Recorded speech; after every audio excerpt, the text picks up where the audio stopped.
आज मैं आपको श्रीमद् भगवत गीता के प्रथम अध्याय को सुनाता हूँ। श्रीमद् भगवत गीता के अध्यायों को सुनने मात्र से मनुष्य अपने समस्त पापों से मुक्ति पाकर जीवन मृत्यु के बंधन से मुक्त हो जाता है तथा श्री हरि के चरणों में परम पद को प्राप्त होता है। पहले अध्याय का मत। पार्वती जी ने कहा, भगवान आप सब तत्वों के ज्ञाता हैं। आपकी कृपा से मुझे श्री विष्णु संबंधी नाना प्रकार के धर्म सुनने को मिले जो समस्त लोक का उद्धार करने वाले हैं। देवेश, अब मैं गीता का महात्म सुनना चाहती हूँ जिसके श्रवण करने से श्री हरि में भक्ति बढ़ती है।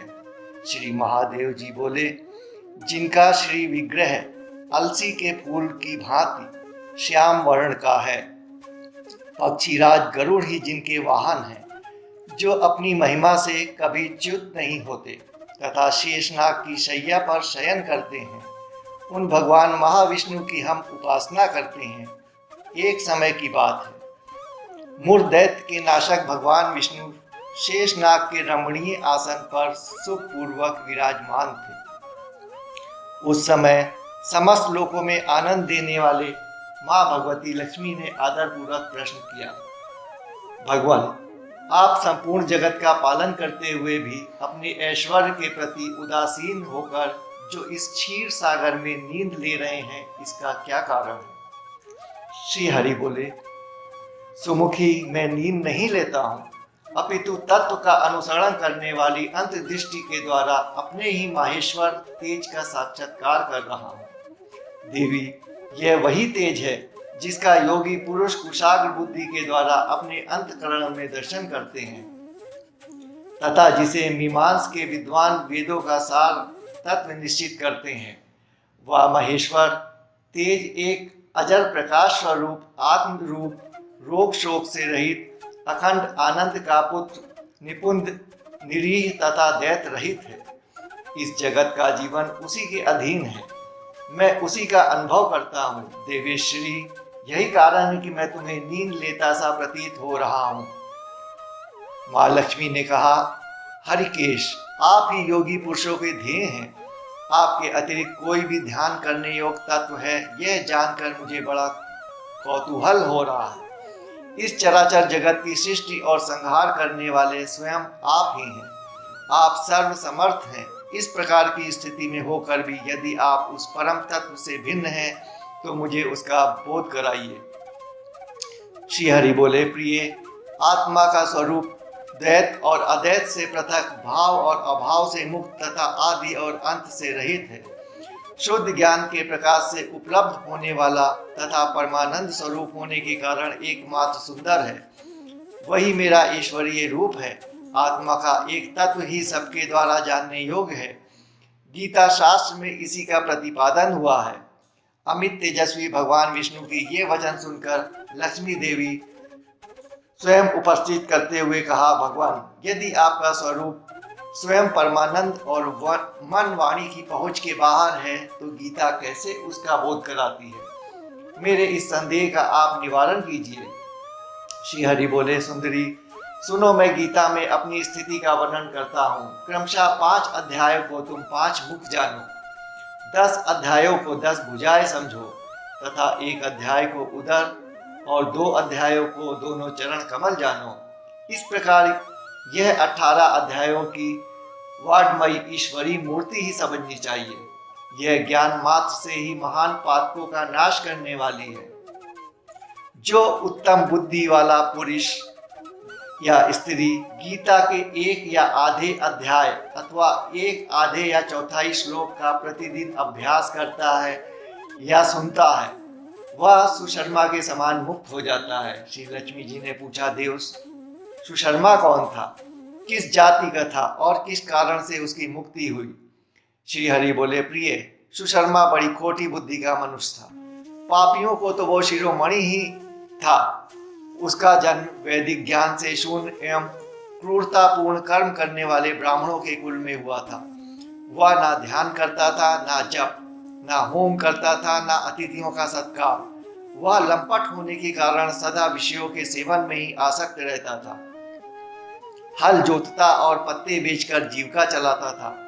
उसे मदिरा पीने का व्यसन था तथा वह मांस भी खाया करता था। इसी प्रकार उसने अपने जीवन का दीर्घकाल व्यतीत कर दिया। एक दिन मूढ़ बुद्धि सुशर्मा पत्ते लेने के लिए किसी ऋषि की वाटिका में घूम रहा था। इसी बीच काल रूपधारी काले सर्प ने उसे डस लिया। सुशर्मा की मृत्यु हो गई। तदंतर वह अनेक नरकों में जाकर वहां की यातनाएं भोगकर मृत्यु लोक में वापस लौट आया और वहां बोझ ढोने वाला बैल हुआ। उस समय किसी पंगु ने अपने जीवन को आराम से व्यतीत करने के लिए उस बैल को खरीद लिया। बैल ने अपनी पीठ पर पंगु का भार ढोते हुए बड़े कष्ट से 7-8 वर्ष बिताए।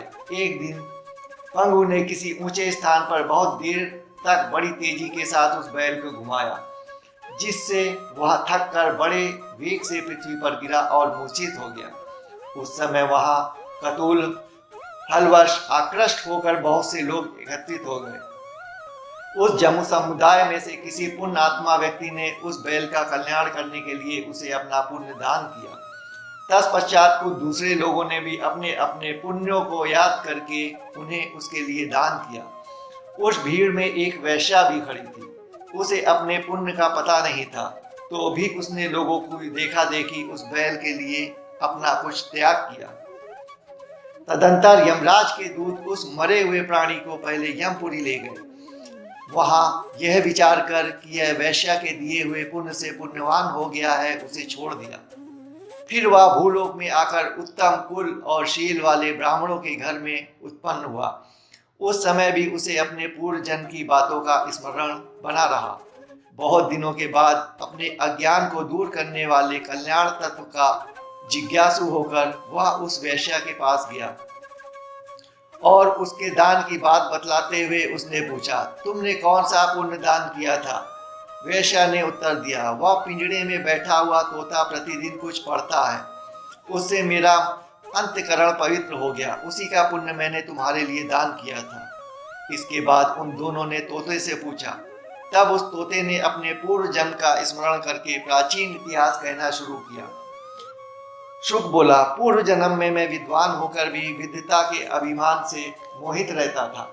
मेरा राग देश इतना बढ़ गया था कि मैं गुणवान विद्वानों के प्रति भी ईर्षा भाव रखने लगा। फिर समयानुसार मेरी मृत्यु हो गई और मैं अनेकों घृणित लोकों में भटकता फिरा। उसके बाद इस लोक में आया। सद्गुरु की अत्यंत निंदा करने के कारण तोते के कुल में मेरा जन्म हुआ। पापी होने के कारण छोटी अवस्था में ही मेरा माता पिता से वियोग हो गया। एक दिन मैं ग्रीष्म ऋतु में तपे हुए मार्ग पर पड़ा था। वहां पर कुछ श्रेष्ठ मुनि मुझे उठा लाए और महात्माओं के आश्रम के भीतर एक पिंजड़े में उन्होंने मुझे रख दिया। वहीं मुझे पढ़ाया गया। ऋषियों के बालक बड़े आदर के साथ गीता के प्रथम अध्याय की आवृत्ति करते थे। उन्हीं से सुनकर मैं भी बार बार पाठ करने लगा। इसी बीच एक चोरी करने वाले बहेलिये ने मुझे वहां से चुरा लिया।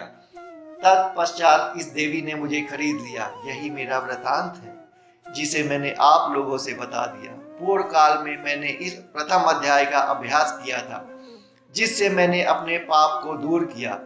फिर उसी से इस वैश्या का भी अंतकरण शुद्ध हुआ है और उसी के पुण्य से द्विजशेष सुशर्मा भी पाप मुक्त हुए हैं। इसी प्रकार परस्पर वार्तालाप और गीता के प्रथम अध्याय के महात्म्य की प्रशंसा करके वे तीनों निरंतर अपने अपने घर पर गीता का अभ्यास करने लगे। फिर ज्ञान प्राप्त करके वे मुक्त हो गए। इसलिए जो भी गीता के प्रथम अध्याय को पढ़ता, सुनता तथा दूसरों को सुनाता है, उसे इस भवसागर को पार करने में कोई कठिनाई नहीं होती।